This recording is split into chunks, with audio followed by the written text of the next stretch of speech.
We want to extend a huge heartfelt gratitude to the entire team of ICA-LA, from everyone to curatorial, learning and engagement, Oscar, Alberto in particular. We appreciate you so much for all the labor, care, and thought you put into this.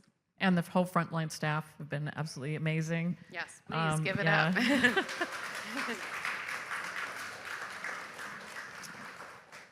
So we're really happy to have Nicki Green, Kerstin Schroedinger, and Oliver Husain here to talk with us about their work. So Nicki Green is the artist behind Three Fruitful Vines on a Fountain, and as a fountain, not on a fountain, as Three Fruitful Vines as a Fountain, and DNCB. These works are actually right next to each other in the show, which was intentional. There's a strong connection, well, you'll see as they talk the connections between their work, but I just wanted to say there's a lot of the haptic in both works, and I really enjoy having works that are staged in such different mediums that are also both engaging a strong sense of touch, and I think also inviting us to think too about the politics and the work that can be done through touch, and maybe some of the work that can't. I was going to read the bios, but I think they're actually inside these purple flyers. So please, take the flyer, and in the insert are bios for all of the participants. And just know they're rock stars. Yeah, and we're very lucky. They're artists, they're interdisciplinary artists, and very thoughtful people. The first are so the order of the panel will be Oliver and Kerstin talking about their practice, and then Nicki. And then Jeanne and I will have lots of things to say, but we're hoping to get more of a conversation going with the audience where people can ask any question that comes to your mind. You could revisit issues that came up yesterday. We are hoping that these panels have a cumulative effect. And I also wanted to signal that there's some visiting scholars from around the country who've come in, and we should maybe check in with each other during the break and make sure that we all have met and make a chance to kind of talk with each other about each other's work informally. Okay, with that, I'm going to turn the panel over to Oliver and Kerstin.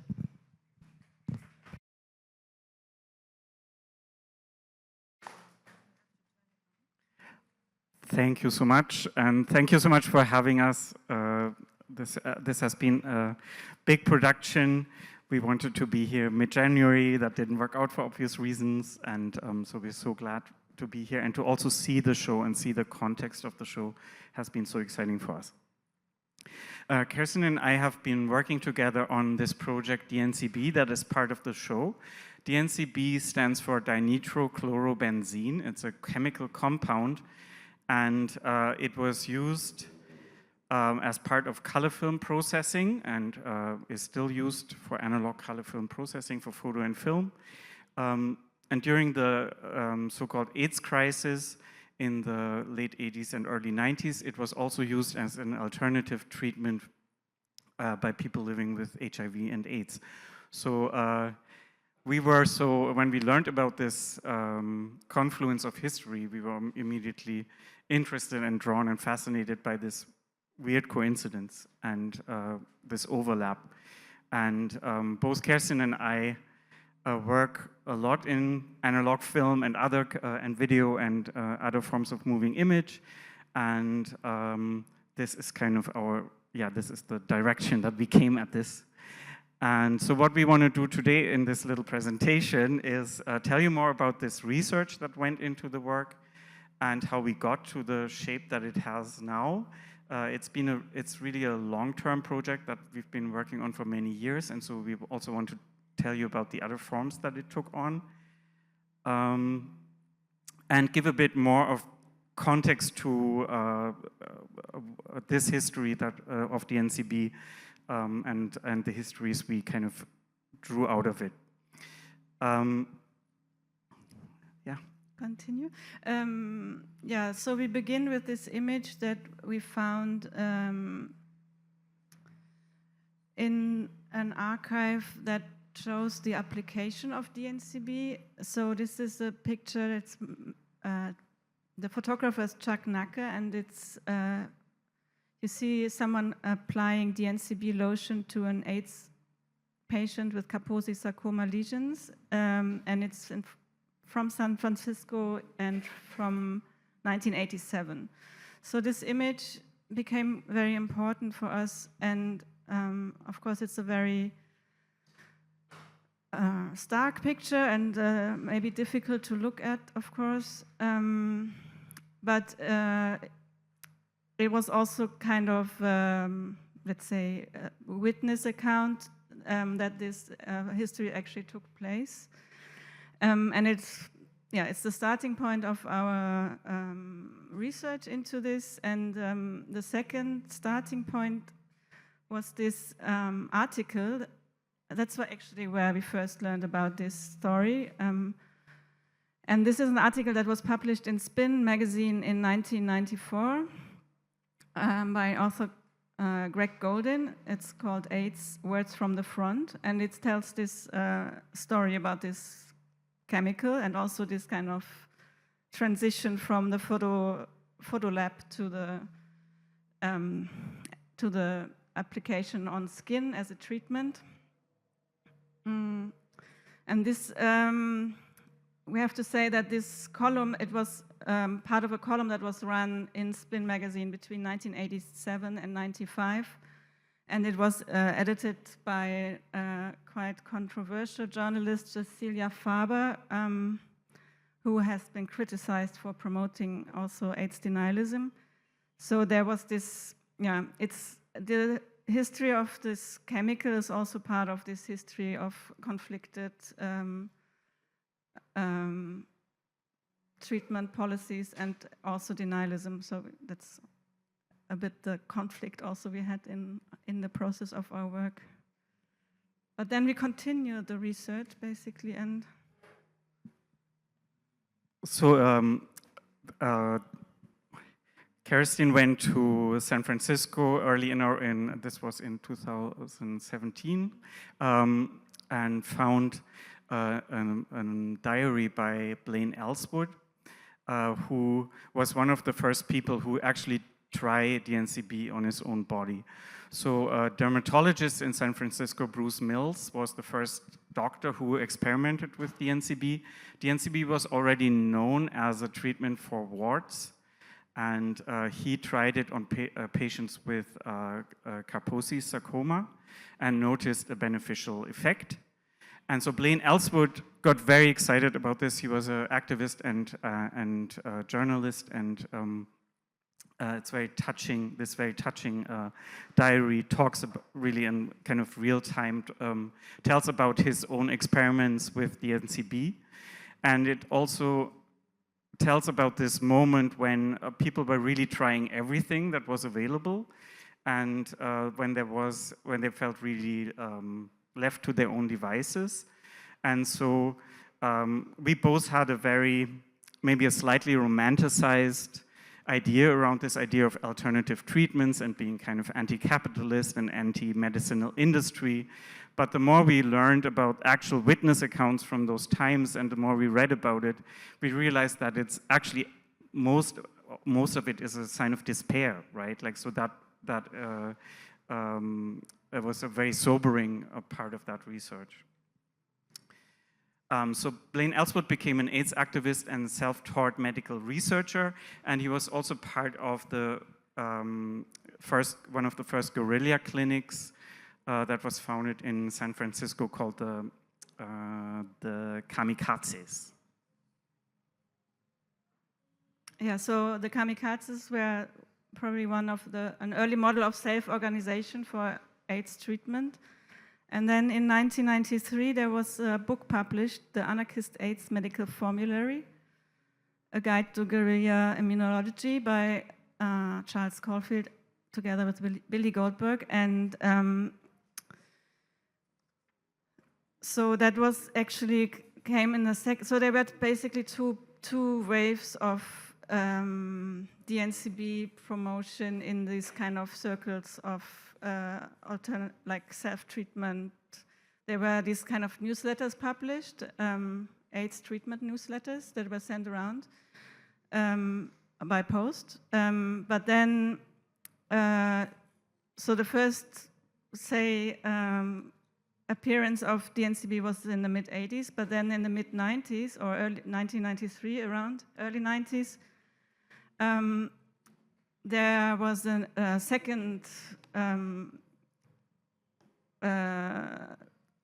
the NCB was revived as an alternative treatment. And so there was this lay scientists and treatment activists who published this book, and this book actually contains the recipe how to order, and also the address of Kodak where you could order the NCB in bulk from Kodak in like kilos, and then, or you don't say kilos, you say something else. And then you had the recipe to mix the solution to apply onto your skin. And so from this kind of lay scientist or this kind of lay knowledge exchange, I think it's important to note that although it is kind of related to this, also these forms of denialism or this kind of forms of we reject scientific medication that was very aggressive at that time. AZT was the drug that was available, and it had a very harsh side effects. So people were looking for alternatives to that, and it was a very intense conversation.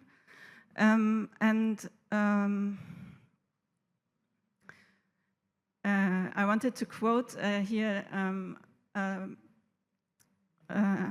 AIDS researcher or sociologist Ted Kerr, who wrote about this in relation to our work actually, but he said like reflecting on the ACT UP San Francisco brand of denialism, I think it was less about the NCB or any specific treatment per se, and more about who had the right and authority to decide what happens to a body made sick, made marginal.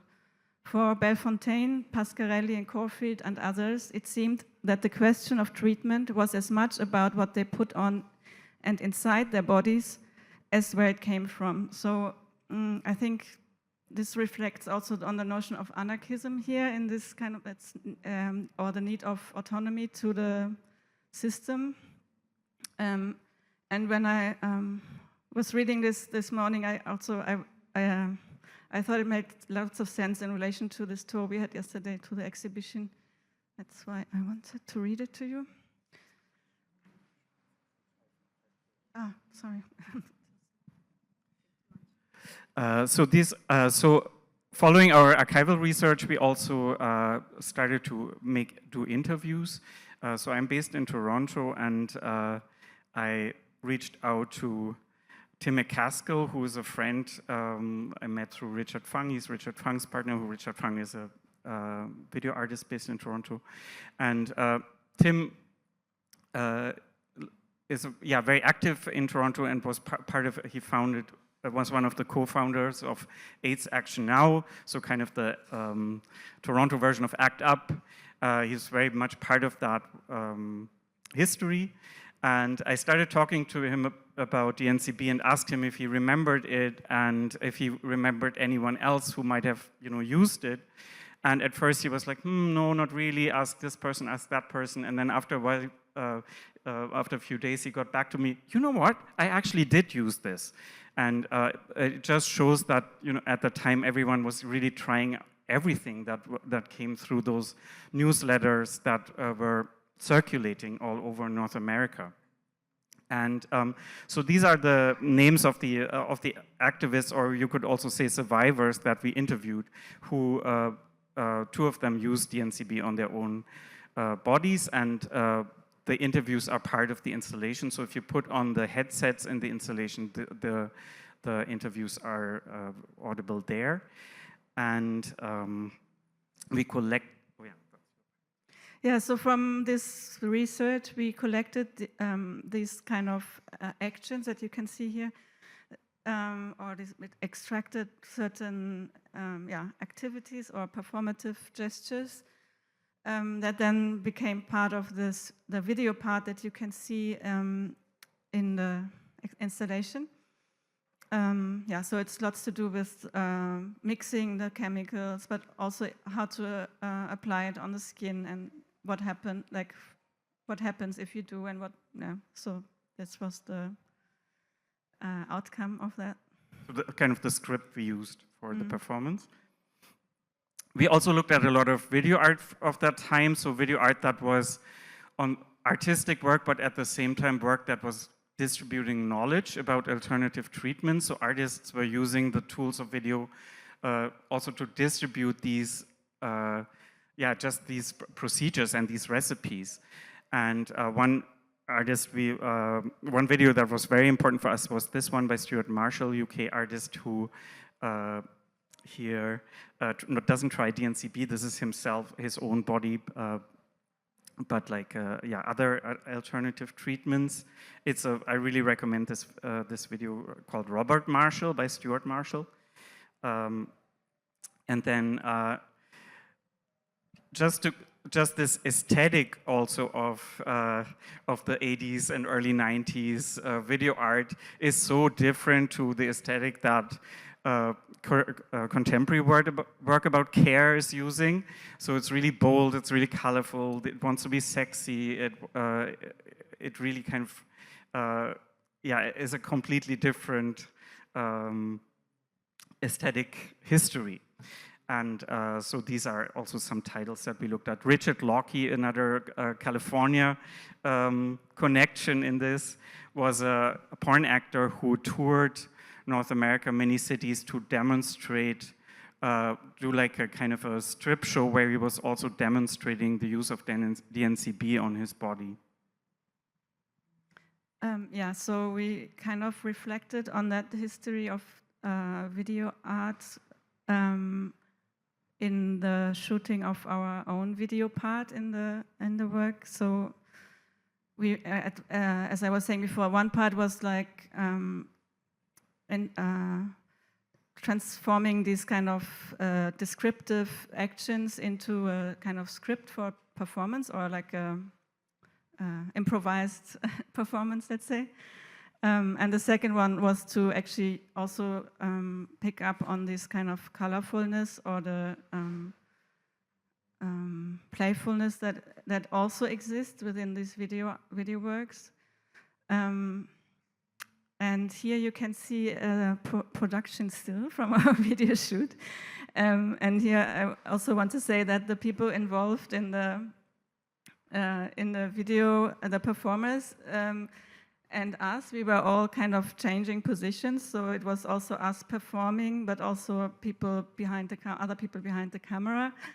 And so it was actually quite experimental, and also had some kind of playfulness, or like improvisation. And we played Patrick Crowley music throughout the entire shoot. Yeah. So we started to show this work and our research as performances. One reason was actually very practical. We got multiple smaller, like municipal grants for the production of this, and always had to show something right away. And so we decided to do performances. And this was the first one in Berlin in 2018, where we just had completed the video and another, not the film that you see right now, another 16mm film in there. And but maybe you mentioned that because it was shown at the Schwules Museum in Berlin, and it was actually because it was a work in progress, and we were kind of actually asking the audience also for reactions or thoughts. And then because it's the Schwules Museum is an institution that also comes out of the gay movement of the 80s, and so there were actually a lot of people who really engaged with us in that, and was very, very moving and important for us. Mm-hmm. And maybe because it was such a rough version, it was very inviting dialogue and feedback. And then we did more. We kept evolving this work. We live on different continents, so each time we had an opportunity to work on it again, we did that again. This is from a performance in Vienna, in a cinema at Mumok, and then we ended up this version that we have here in the show right now, which includes an animated 16mm version of the anarchist handbook recipe that we mentioned earlier. This version was realized in Berlin in 2021, and we had the chance to also work in the lab together in Berlin on the film. And this version also includes the soundtrack that was made by a London-based musician, Aine Bailey. Yeah, and this is touring since then, a bit different places, but also obviously this was in a show in Berlin. It was around Derek Jarman's The Garden, so it had also quite interesting connections, both through the kind of the garden as a non-toxic healing environment or treatment environment, and also the filmmaking and gay history, let's say.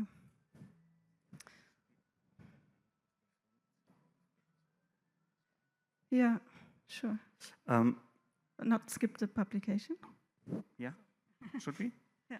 Okay, so we did a publication with all this research that happened.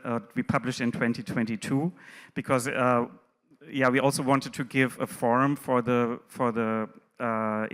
full-length interviews, and there is no, as far as we know, there is no writing about DNCB. It's such an obscure detail of treatment history that we thought it deserves a publication. We wanted to maybe end with the process of the film that might also link a little bit over to Nicki's work.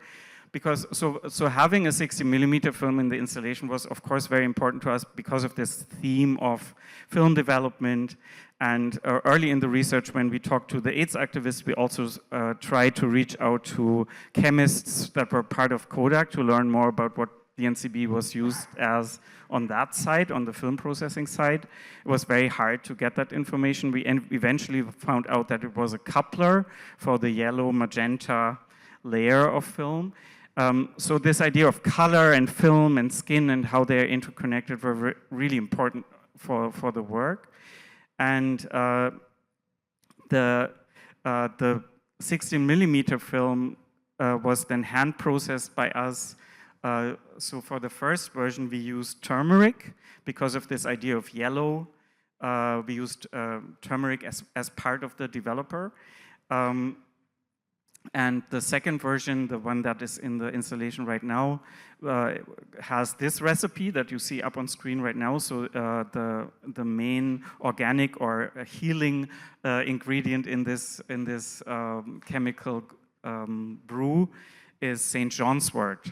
St. John's wort is a flower that contains hypericin, which was, as we learned in Berlin, actually, while we were there, which was also an alternative treatment used in Europe mostly, or in Germany mostly, as an AIDS treatment.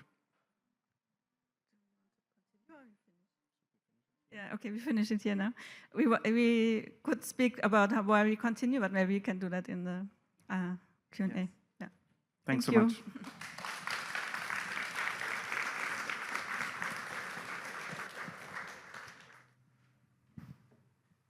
Hi, everyone.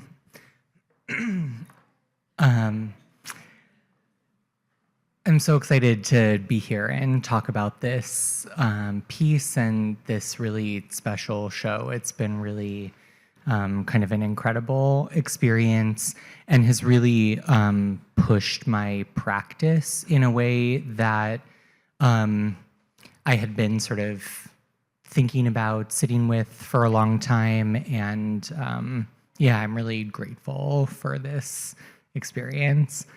So this is the piece that I made for the show.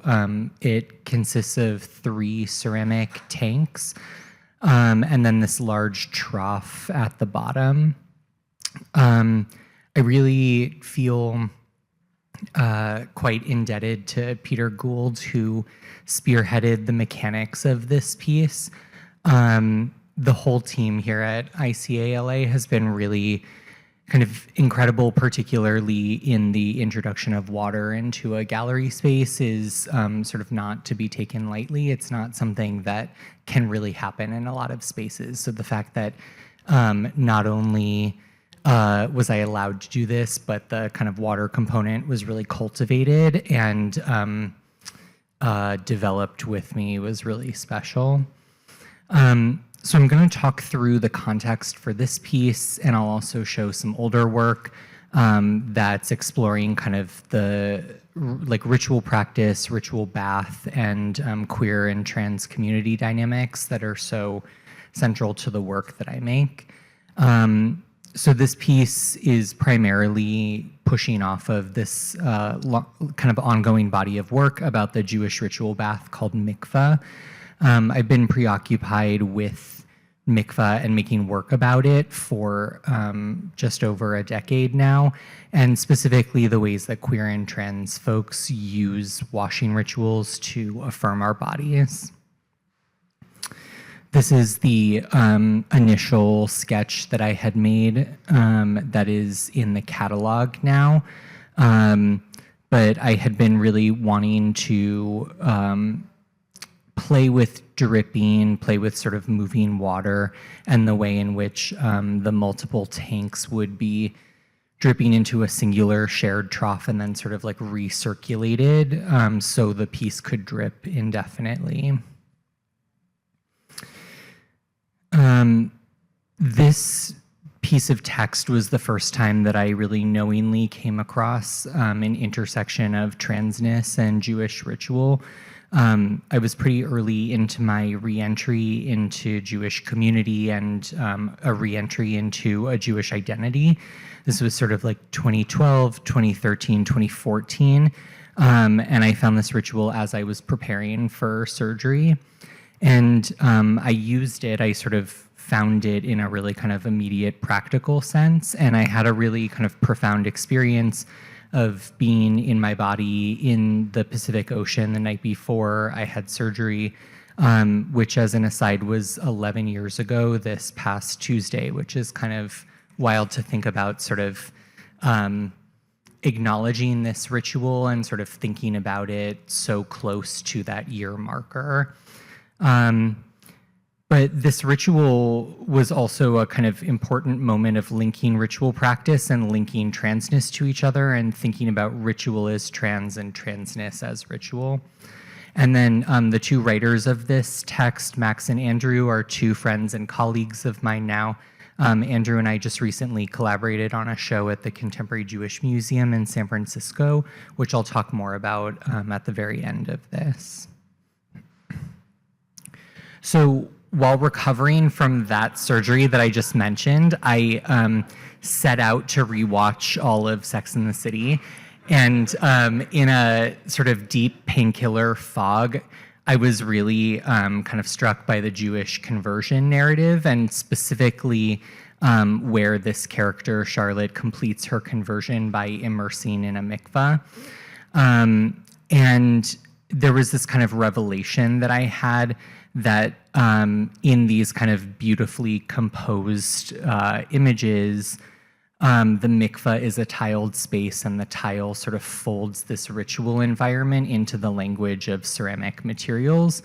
And sort of from this revelation, I started to develop iterations of sculptures that could reference mikveh and washing rituals as sort of expansively as I could consider them. I've worked at a really wide range of scales. This is one of the larger pieces that I've made. And you can see here that this vessel was built in many sections, like multiple sections, due to equipment limitations. I engineered the form to fit into small kilns and then be reassembled after firing with bolts on the exterior of the form, which is also a technique for the trough in the piece here that I used. Particularly as a way to make an 8-foot trough and then ship it across the country from my studio in New York State. This was the first time that I had made a sort of large mikveh sculpture in a single form or a single piece. I had come out from the Bay Area to Cal State Long Beach during the summer of 2019 to make this work for the Craft Contemporary Ceramics Biennial.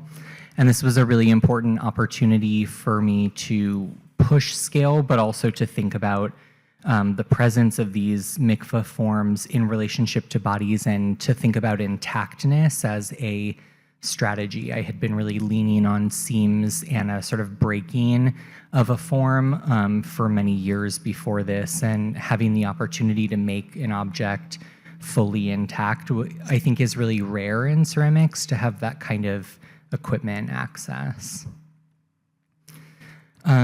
Also around that same time that I did the Cal State Long Beach residency, I also did a residency at the Kohler Plumbing Appliance Factory in Wisconsin, where I was cutting up bathroom appliances and sort of Frankensteining the parts together and trying to process through how I could sort of take the materiality of the bathroom and then make trans-affirming washing devices with them.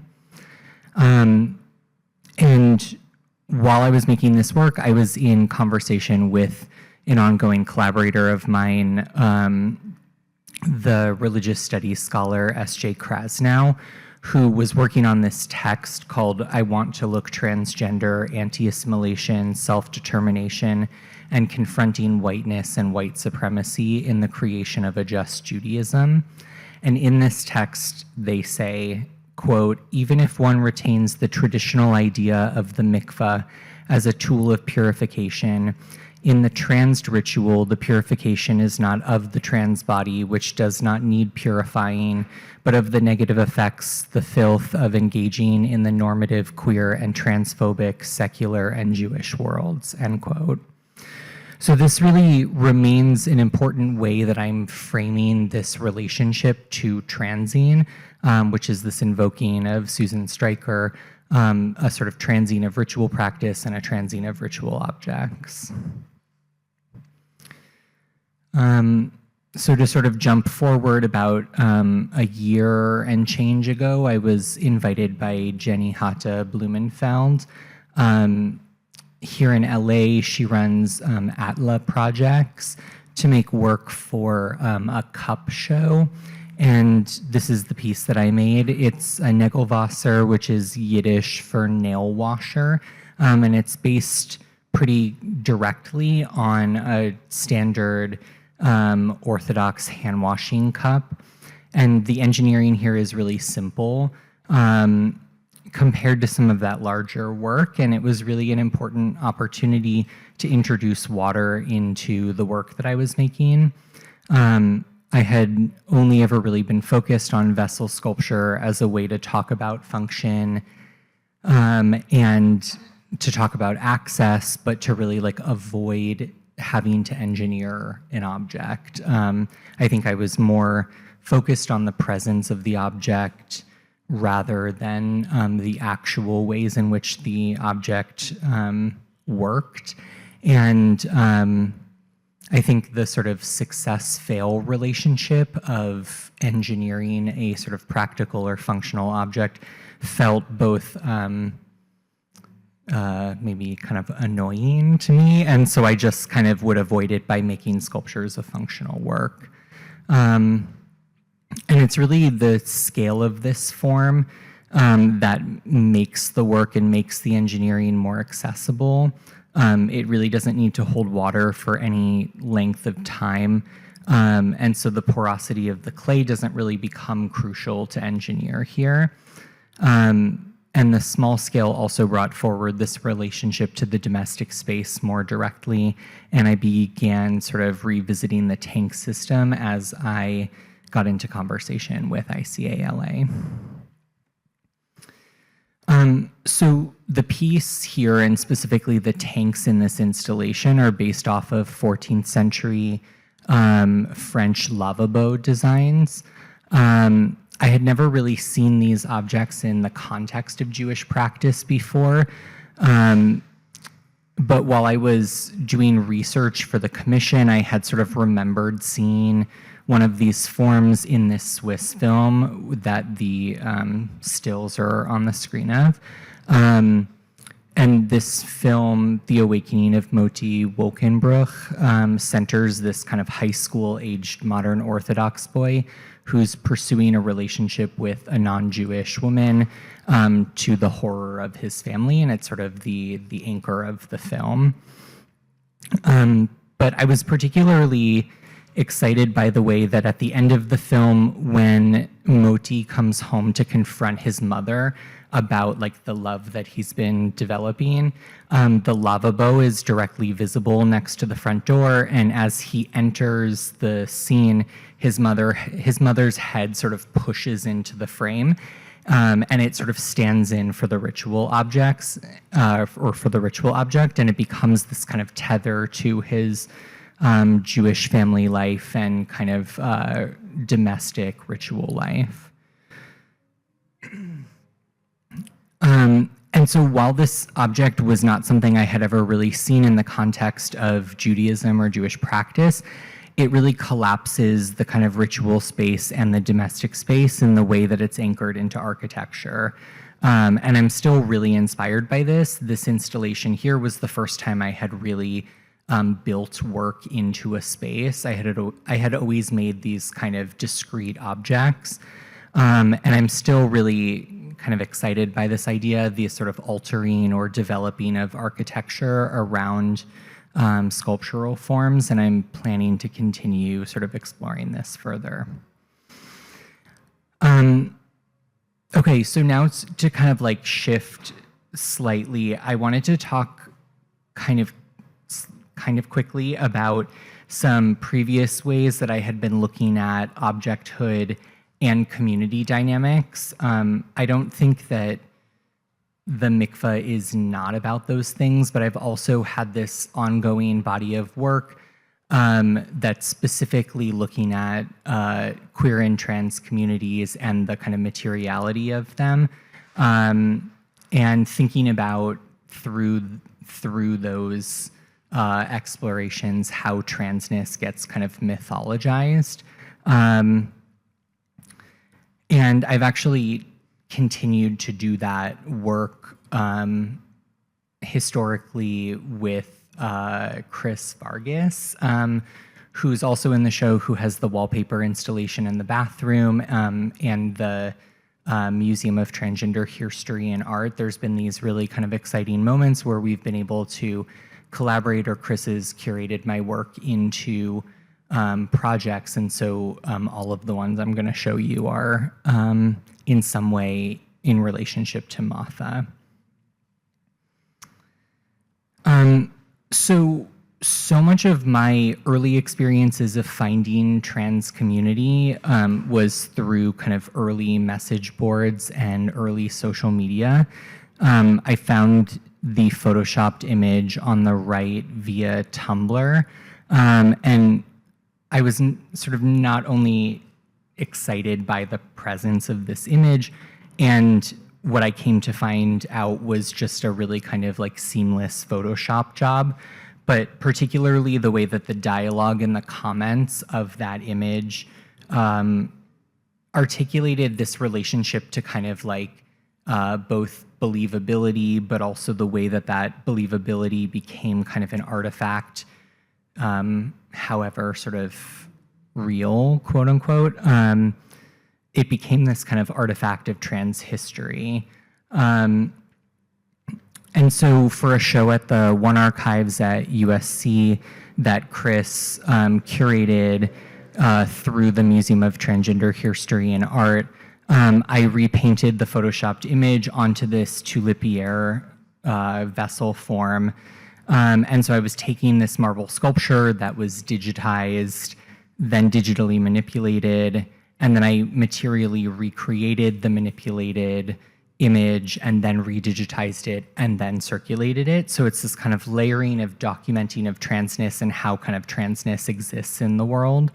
And I was, I think, trying to find ways to complicate historical accuracy, the archive, et cetera.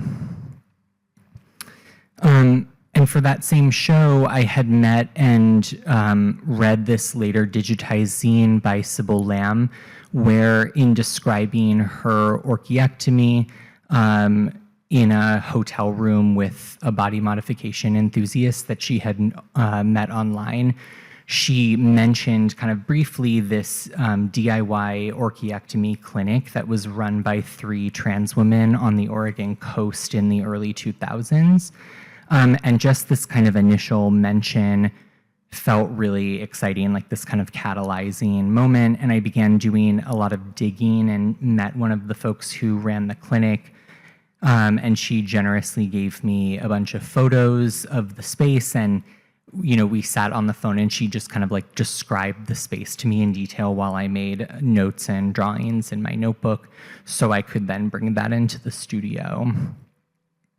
And so the form combined both like landscape and architectural photos, and then also surgical diagrams. And it felt like this important way, again, to kind of materialize a piece of trans history that had only ever really existed by word of mouth, and then text, and then the kind of digitizing and circulating of this kind of mention. So another project in collaboration with Martha, I participated in a group show that Chris curated at the New Museum in New York called Consciousness Raising the Stonewall Rememorialization Project, where artists were prompted to propose new monuments, monuments that would take the place, sort of hypothetically, of George Segal's kind of contentious gay liberation monument. And so the proposal that I made is of an unfixed brick pile, this sort of antithesis of the bronze Segal piece. And the bricks have the Stonewall font pressed into them and are meant to kind of dissipate out into the world, ideally get used in the context of a riot. For the show, we were all asked to make 1/7 scale maquettes, and I built a 1/7 scale brick mold so I could then press the maquette bricks out of earthenware and fire them.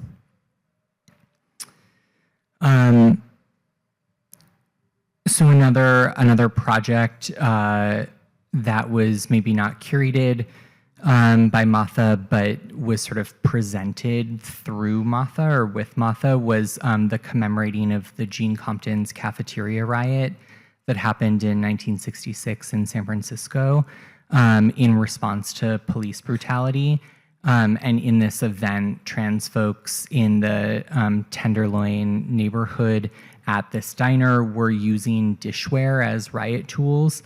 And in anticipation of the 50th anniversary, I was riding my bike around the Tenderloin neighborhood, thrifting diner-style mugs, and then I developed this custom commemorative decal and released a 50-piece edition at the GLBT History Museum in San Francisco.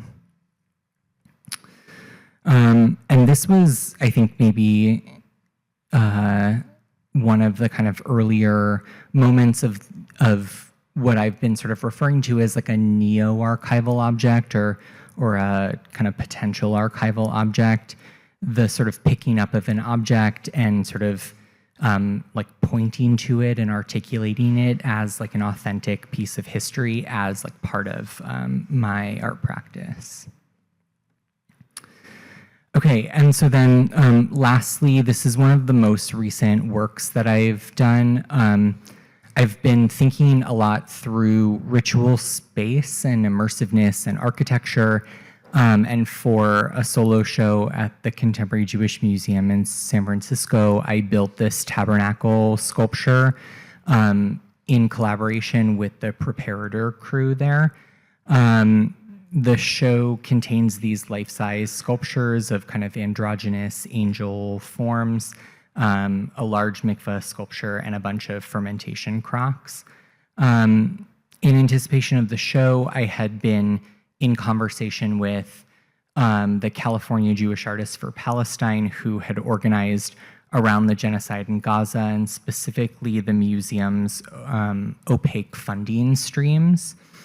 And so for the opening of the event, I invited these folks to come distribute this pamphlet they had been developing that was an attempt to sort of create transparency around a very kind of dense web of funding in the sort of larger global Jewish institutions.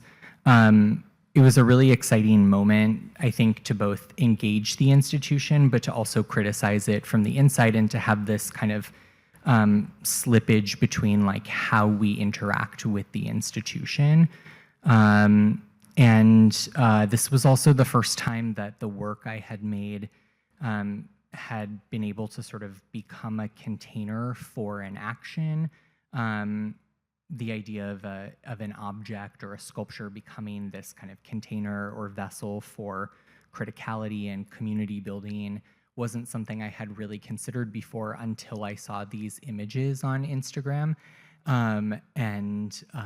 It's something that I'm really starting to kind of process through as the show has just closed, and I'm sort of trying to consider what the work might look like moving forward.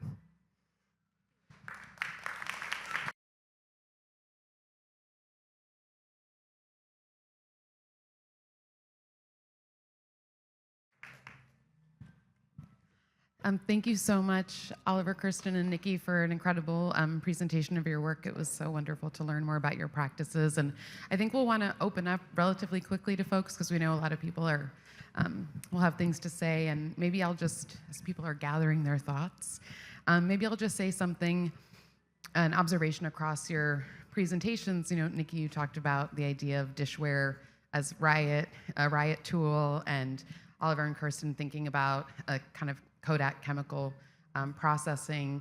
I don't want to say that these are sort of like these kind of everyday, ordinary, tactile material spaces.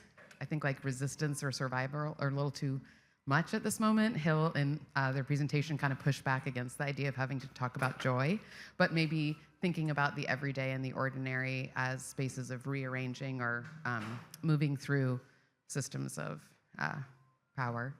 Maybe that's a place to kind of begin to think across your practices and alert us, and we'll come to you with the microphone.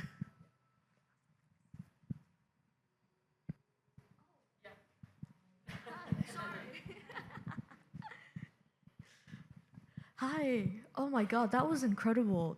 Thank you so much.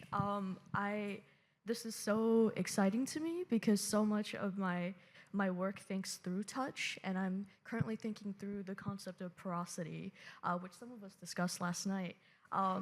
You know, and I consider porosity as a space in between matter, that which becomes permeable, indistinct, porous. And I think through some of this across grotesque sites like flesh or disease or chemical or the oceanic. And so I want to write about all of your works. This is so beautiful and generative for me intellectually, creatively, personally, because I've also become a sort of sample platter of chemicals that my surgeon has been experimenting with. And thank you so much for also sharing your anecdote, or it's reminding me that something that I also did before my surgery was immerse myself in the Pacific Ocean. And so I'm also thinking through these sites of touch, hapticality, chemicality, oceanics. And so when I'm thinking through touch, I consider touch as the condition of porosity. I'm thinking with Octavia Butler as well, who writes in the opening line of Parable of the Sower is, all that you touch, you change. All that you change changes you. So that which you touch alters you as well. And we also discussed Tiffany Athabo King's porosity and the indigo stained hands. And your work on the porosity of clay is also reminding me of Keon Williams's work, right? Who has a beautifully erotic practice of clay and touch and sculpting. And so, just gathering a couple of my questions, I'd love to think through further on the relationship that you all drew and the interconnectedness across color and chemical and skin. I'd love to hear more about the dynamic of how these chemicals and compounds came into contact with each other and with skin encasing queer and transness. And something that I'm also thinking of now that you beautifully considered some of your ritualistic practices and the role of religion here is today I'm considering that this is the first day of Ramadan, which I'm observing. And there's also, right, an inhibition of ingestion of foods, liquids, etc. But I'm also injecting myself with chemicals. And so what does that entail for its sorts of implications of that which is considered sin or cleansing, right, across religion? But you've offered me a sort of reparative relationship to these modes of immersion and cleansing. So thank you so much for that. I just sorry, I like badly regurgitated everything and just word vomited some of what I've just like experienced here haptically. So I just love to think further. Thank you. Yes. So one thing I maybe want to say is that this chemical is toxic. So it has a and it's in a person that is not affected by HIV. It has you have a allergic reaction. Your skin has an allergic, or if your immune system works, you produce an allergic reaction. So what it actually did in this process was that it provoked over the time of the application, over certain weeks or so, you would develop an allergic reaction, and that would be a positive sign, could be a positive sign for your kind of immune system to be activated. And so there was this kind of discourse around immunology maybe. And I think for us, in this process, there was this interesting idea of the immune system was kind of invented at some point as also the boundaries of the body, you know, and there's a lot of metaphors related to the immune system that are kind of like warlike, you know, you kind of fight the virus, or it's like very martial metaphors. So we were actually also, when we played with these performative parts, we were thinking of the ends of the body as kind of more porous, so you could not necessarily decide where one body ends and the other one would begin. So there's a kind of ambiguity there, and it also creates a sort of, in the return, it creates maybe a different idea of what a subject constitutes. You know, it's not within the boundaries of a bodily shape or within the skin, let's say, or the surface of a body, but maybe it's actually something that is much more porous and much more open. Maybe I'll leave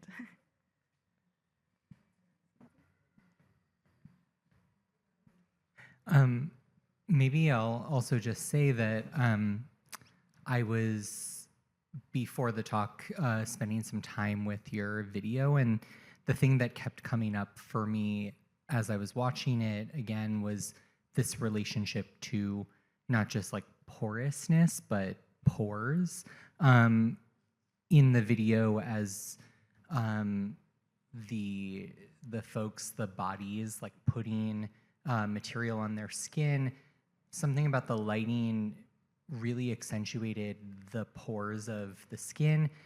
And then there was also something about the application of material and then the kind of like sealing it or reinforcing it with a bandage that sort of like pushes the material down like into the pores and allows it to sort of be uninterrupted and sort of inserted. And then there was also this material relationship where you had these kind of amazing, really beautiful sculptures that almost looked like leather or something that had pores on them as well. So there was this kind of layering of like not just a relationship to porousness, but the way that material does or doesn't sort of move into a form. And I guess I'm wondering if you guys can talk more about pores. That's a beautiful observation with the pores. Yeah, that was like Kerstin described, that was one of the things we were thinking about, and then also adding this layer of, there's always a layer of vinyl between the camera and the performance that catches some of the light is moving and catches some of these reflections. So that adds another surface, another skin, another permeable material to that play. Yeah. Thinking about this also through the chemical process of developing film, of hand developing film, where you're touching this very smeary celluloid, there's a sticky celluloid, so that is also in that vinyl layer again. You know, so yeah, really playing with these motives. And maybe I can ask you a question around that.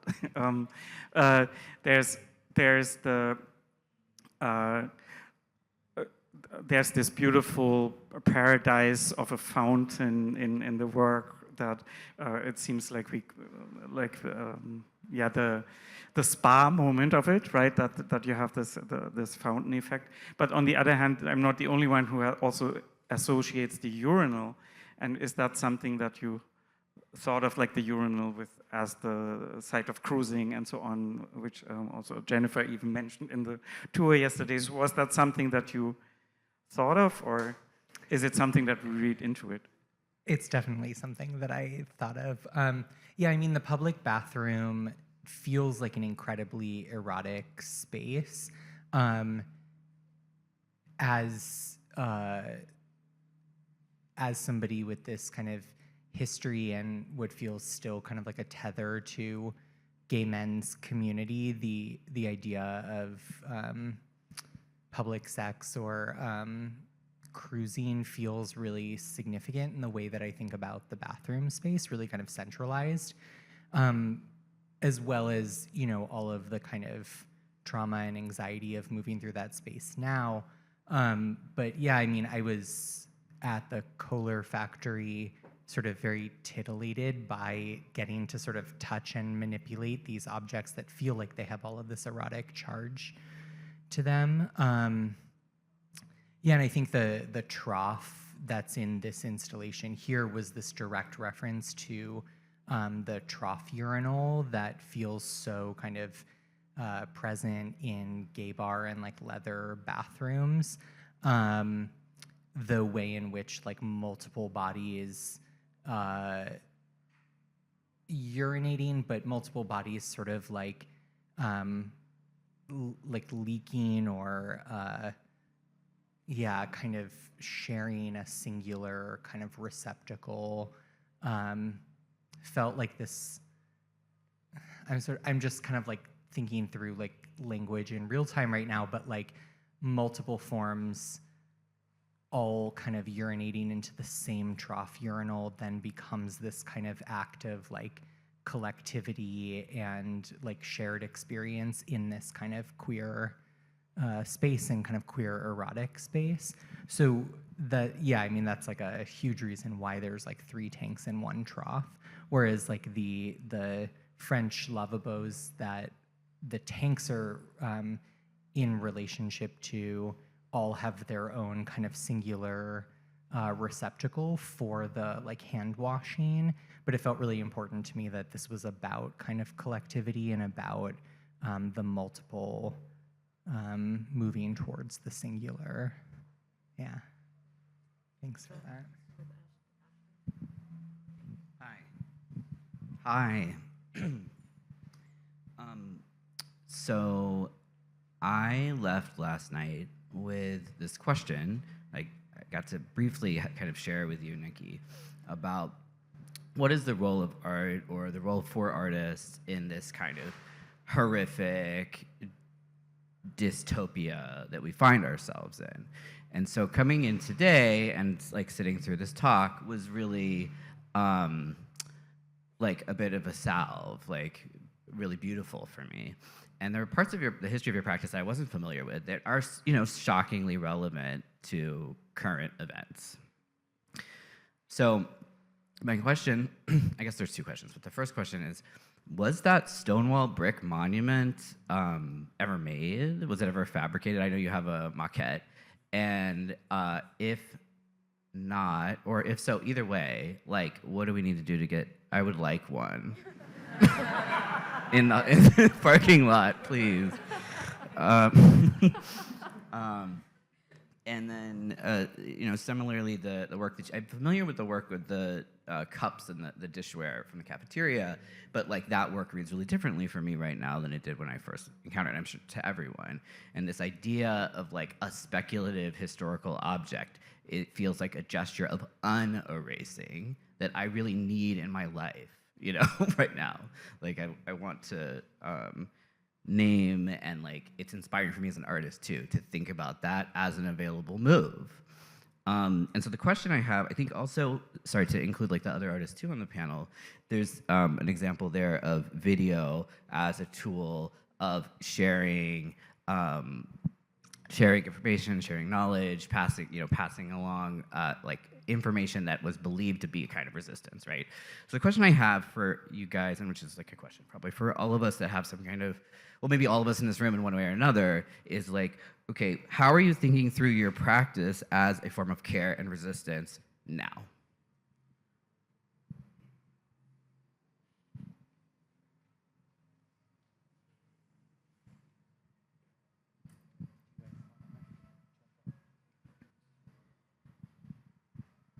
That's such a big question, yeah, and so urgent.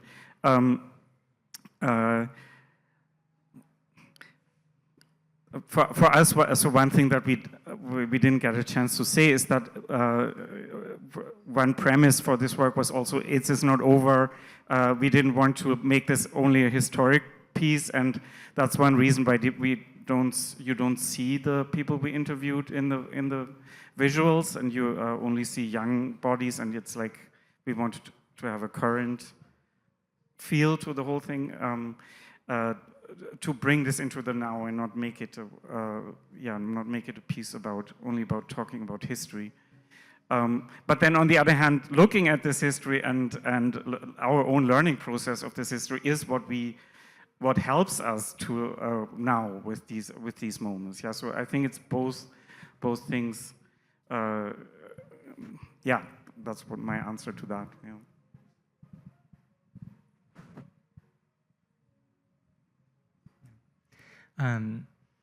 Yeah, I mean, I think that that my practice has always felt like an opportunity to creatively problem solve, to sort of acknowledge or understand where there's like a hole or like something missing, and then to fabricate that. And I think that that's a relationship to materials that has resonated for, I think, my whole life. It's just like kind of the way that I interact with the world. And I'm just thinking about being like a child and feeling so kind of like uncomfortable in the clothes that my parents would give to me, and then learning how to sew as this opportunity to kind of like imagine what my presentation could both look like and feel like. And so these acts of like touching things to create the things that I want to be around feels really important to me. And yeah, I've been, I think, lately doing a lot of disassociating, doing a lot of like laying in bed and watching Sex and the City again. And that feels like this huge salve, and also has sort of kept me from really kind of feeling deeply sort of how scary this moment in time is. And there was something about the erasing of the T in GLBT or LGBT and erasing the word trans off of the New York Park Services websites that really sort of like shook me out of the like kind of numbness, the way in which like these letters or these words being erased were also being done without any sort of relationship to continuity or like grammar. So it would just be this like absence of text, absence of letters that felt so kind of shocking to me. And it was really, I think, one of the first moments recently that I was really kind of blown away by sort of all of the horrificness that's been happening. And it started making me think about that idea of, right, like the erased or like invisible thing object. And I'm sort of not sure where to sort of go with that yet, but that's been really present for me. And I'm also thinking about the piece in this show of the glass books that were burned in the back. This idea of like the kind of ghost object feels really powerful, and how like how a kind of, yeah, a missing form then sort of like shows back up into space, and what the materiality of that new form looks like. Yeah, anyway, just kind of rambling, but thank you for that question. While we pass the mic, I just want to respond a little bit to say, you know, something about your question got me thinking about, like, there's the porous, but there's also the prophylactic, right? You know, so that there's, especially in DNCB, that there are these, like, you're looking at things through these layers that we might be able to see through or project ourselves past, but there's a fundamental line that we cannot cross, right? Meaning, like, we can't go back in time, for example, or, and then I was thinking too about like the archives, just like how his whole world opens up. You have these two different stories about seeing these images, one on Tumblr, and it's like the one on the right is so much more realistic in so many ways, and sex is restored to that in a way it's actually stripped out of the other image. But I was like, the way you can just like kind of fall into an image and then, you know, all this work comes out of it, which is a sort of a different story. Sorry, those two things are not related. But that tension around the prophylactic and the porousness, sorry, I'm looking at Max because Max has an interest in histories of like the leprous and the diseased body and the attraction to the surface, to skin and to touching the wound, and, you know, all those kinds of tensions that are kind of brought up in that. I found myself sort of thinking about there are connections that are kind of deep and spiritual between the way that you are all kind of moving into that kind of space. Yeah, so I'm just going to say one thing about this idea of, like, you brought up the AIDS denialism, right? And that's a great essay by Ted Kerr for folks who are interested in reading more about DCNB. It's how we actually found out about your project. And that kind of space, I think you talked about despair and desperation in San Francisco, also the kind of like anti-poppers movement that was part of AIDS. Like, there's this tension where a drive to heal and a drive for, and that kind of driven by desperation does meet up against these things like AIDS denialism or the COVID stuff, all this kind of thing. And then Nicki, the work that you referenced around also like DIY clinics. And I guess our exhibition is really about kind of the edges of science, the edges of medicine, places where care moves into the center and like edges out these certain forms of reason that are unreasonable. So I don't know. It's just a kind of a thought but yeah. Okay, thanks so much, everyone, for your presentations and comments so far. It's been really interesting, and I guess my question, like, maybe comes back to the last question a little bit, but also tries to like think about the title and the Foucauldian references that are going on with that as well. So, Oliver, you mentioned that the practices that people were doing during the AIDS crisis, as you scare quoted, were like kind of almost like a symptom of the despair of people in the face of the kind of excoriating dominance of the medical system, which is like really represented really well in the show, I think, as well, in general. But you mentioned that, and that was really poignant to me. And also, Nicki, you were really, I think, clear in talking about the way in which typically the purification is being pure for the social, and you inverted that through a reference to say that actually it's kind of a puring from it, right? So in a different way, both like groups have talked about this kind of idea of something being a product of dominance that kind of is a symptom of it, or is something that tries to invert it, but it's something that still is flipping it. It's not emancipated from it. It's flipped the narrative a bit. And so these forms still play in the dualism, say, of dirty and clean, or you know, certain forms of dominance and symptom. So I just wondered, like, and this is like a really large question because it's not necessarily like about your particular works, but more about how you just feel about this, is that I just wonder what you think about if artworks can think about emancipation, not just reckoning.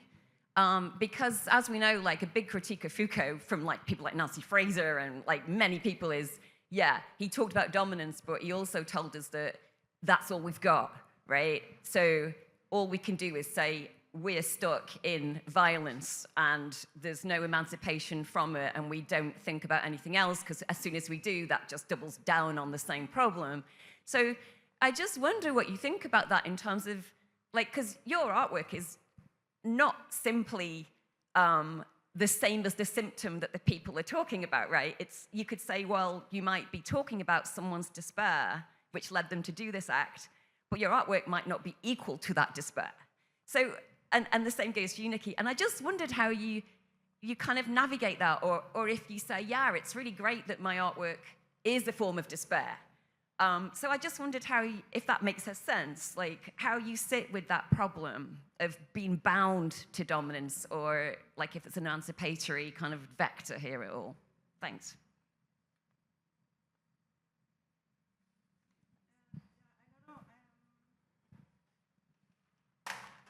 Maybe I also think it's a very acute question maybe that you're raising, or I was thinking also maybe more in relation to this notion of repair that's also in the title of this meeting or gathering, and also in relation to this paranoid pessimism that you were talking about last night, that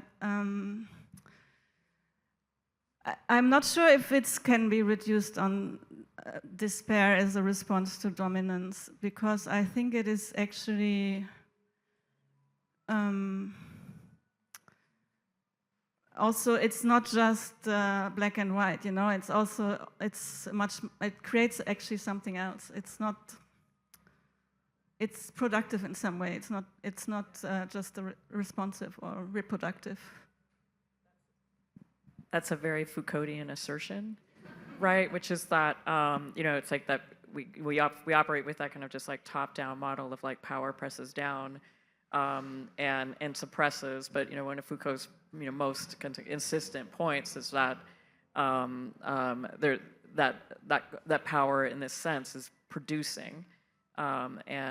Producing as we resist. And there's a whole archive kind of embedded in your work about this, which is all that video art that comes out. That's also like such a huge site for the emergence of queer theory, is like the kind of explosion in LGBTQ film and video practice. I mean, just like the Frameline Film Festival and the experimental wings of that, and the fight against homonormativity in cinema and all that, I think of as actually really like an important proving ground for the emergence of what we call queer theory and all this kind of thinking. And that video archive is so central to it. It was one of the things that was kind of blowing my mind when you were talking too, was just how far away I personally I feel to this art form that was so important in the 80s and then especially in the 1990s. And it was all like super sexy. And emerging out of a space of like absolute necessity, kind of there's a despair, but there's also like it's sort of like coming out of a, it's like, why do people write poetry in a war? Why do people make art in the times of enormous crisis when your lives are at stake, right? And there's all, so why make this video art? Because it's like it's telling people how to live and how to take care of themselves, right? So, sorry, it's not a super coherent response, and I can't wait to keep going on the Foucault points over the 2 days. I'm like hoping you're coming back. Sorry I hijacked that question a little bit, but Yeah. One thing that Darian, one of the elders we talked to, highlights is that the AIDS movement actually had to get exactly over that duality or over that that kind of thinking, and that's something I think we can also use right now.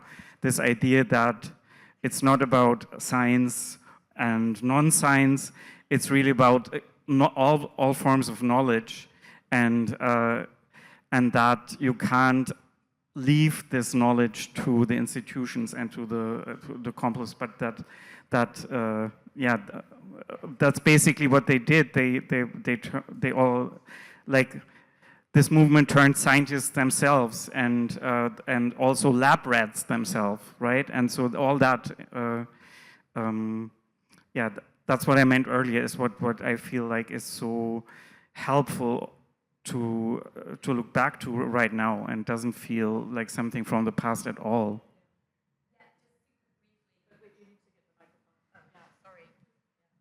I'll be super quick.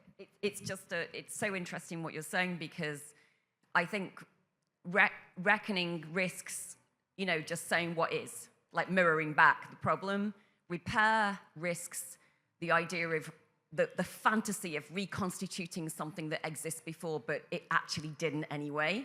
So repair risks another form of neoconservatism. But what you're talking about is really fascinating to me, because it's actually experimentation, and in the sense that we're constructing something and we don't yet know what it is, but we are also materially grounded in this historical problem. So I was really struck by your response, so thank you. And I'm sorry, Nicki, I probably interrupted what you wanted to say. Yeah, I mean, I don't know that I have a ton to add beyond. I think I'm sort of excited by the idea of being sort of tethered to. I'm like, I don't know. As I say it, as I sort of hear it coming out of my mouth, I'm like, I don't know. I actually don't know how I feel about this. But I was going to say that there's something like juicy in the sort of being tethered to the dominance and sort of like working through it. That like it doesn't, it feels sort of like present whether or not I'm sort of working away from it. It's like still there. And so I think for me, like addressing it and engaging it feels really exciting, and that there's like possibility there, and that's sort of always been my approach to it. And right, and that like, the kind of the scar of the repair feels like a materially, anatomically, like aesthetically important component to address. Right back there next to Joseph is a question I saw. Oh.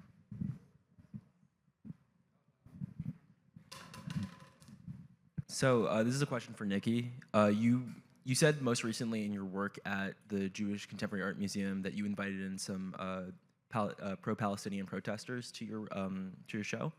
What was the institution's response to that? I'm asking this as a student at a college who, when we had our occupation, essentially violently shut it down.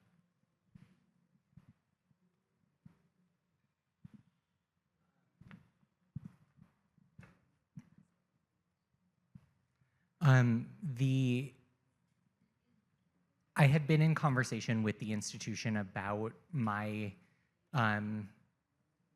my politics, my like kind of positioning from the beginning, and really only agreed to do the show because they promised me that I could have text on the wall, that sort of like introductory wall text positioning the show in solidarity with Palestine.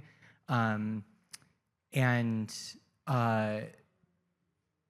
it was really fraught. I mean, the inviting, the sort of bringing of the California Jewish artists for Palestine was really contentious. It was, they weren't sort of like thrown out, but there was this kind of big like kind of panic moment when they arrived and started passing out flyers. After the fact, the conversation was about sort of like the actual content of the flyers feeling sort of threatening to like the board members in the kind of exposing their political and financial allegiances, I guess, like where they were putting money in. And that became the kind of focus of the discussion of like the method of delivering that information. And so the folks flyering were asked to not flyer inside the space ultimately, but they could flyer outside the space, which is something that they had been doing in the show that had opened just previous to mine, called the California Jewish Open, and their protest got a lot of visibility, which was really exciting, and they had sort of an action outside of the museum, but there was something about at least like trying to bring them into the space and bring the material that they had been working on into the space that felt important. It was like, you know, ultimately not quite as smooth as I had sort of dreamed it might be, but yeah, I mean, I think the fact that the museum was open to bringing like an anti-Zionist Jewish artist into the space for a solo exhibition, and not just like allowing me to be vocal and sort of visible with my politics, but sort of like feeling open to that vocality felt promising to me. I'm not like sort of fully convinced that it was quite as like successful or like visible as it could have been. And, you know, I was really encouraged to drop out of the show, to just like cancel the show and sort of walk away from the institution. And there was something that felt really significant about following through with the show and sort of like doubling down on my own politics that felt really important to me as I sort of got closer and closer to the opening. And I'm glad I did. The museum ultimately closed like kind of indefinitely around sort of funding stuff. It's kind of not super transparent, unsurprisingly, about like what that actually means, but the show closed a couple months early with the museum itself. So all of that work is in storage in the Bay Area now, and trying to sort of figure out what the next home for it is. Yeah. Thank you, and thank you for that question. We have to take a break before our next session, so hopefully that question can carry over. And as people see, like when we open up into discussion, I think we get like 0 to 60 really fast, and it's really great, and I'm hoping to continue that into the second session today. We're so grateful to the people who've come and are participating in the audience, and thank you, Oliver, Kerstin, and Nicki, for starting today off so brilliantly and giving us so much to think about.